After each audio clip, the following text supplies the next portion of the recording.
For more on the tangled politics of all this, we're joined by Rachel Smolkin, managing editor of Politico. She's in our Washington bureau this morning. Rachel, good morning. Good morning.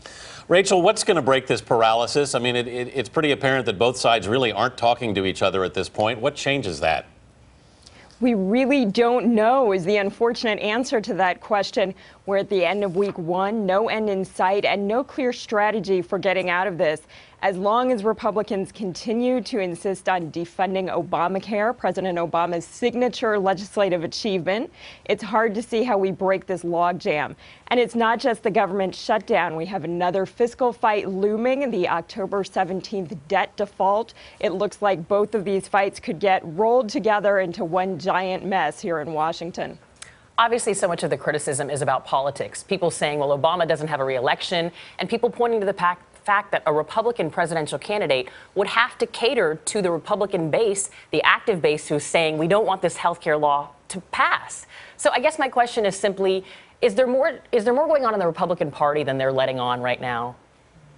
The Republicans are trying very hard to put up a unified front. That's certainly House Speaker John Boehner's strategy. But we're seeing dissension in the ranks. There was a very interesting meeting in the Senate this week where Republican senators were very angry at Senator Ted Cruz. They see him as leading them into this situation with the shutdown, and they were asking him, what is your end game? What is your strategy for getting us out of this? And they felt that he had no strategy. So they really don't know what happens next. The Democrats, by contrast, so far have been quite unified. We'll see if they can stick together.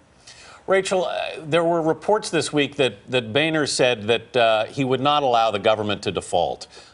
He hasn't said that publicly, but has that been confirmed anyway? I mean, my question here, you mentioned the question of a default here, and I know Wall Street is greatly concerned about this. The Treasury said it would be catastrophic. How far do you think the Republicans are willing to take this?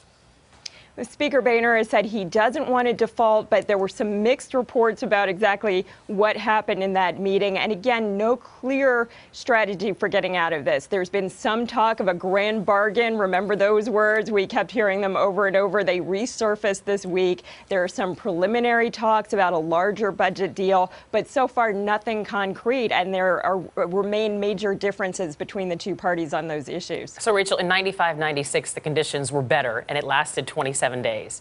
How long could this government shutdown last? It could go on a while. Again, the debt default brings a time pressure to this, so there's at least incentive there to find a resolution. But the environment in Washington today is much more partisan.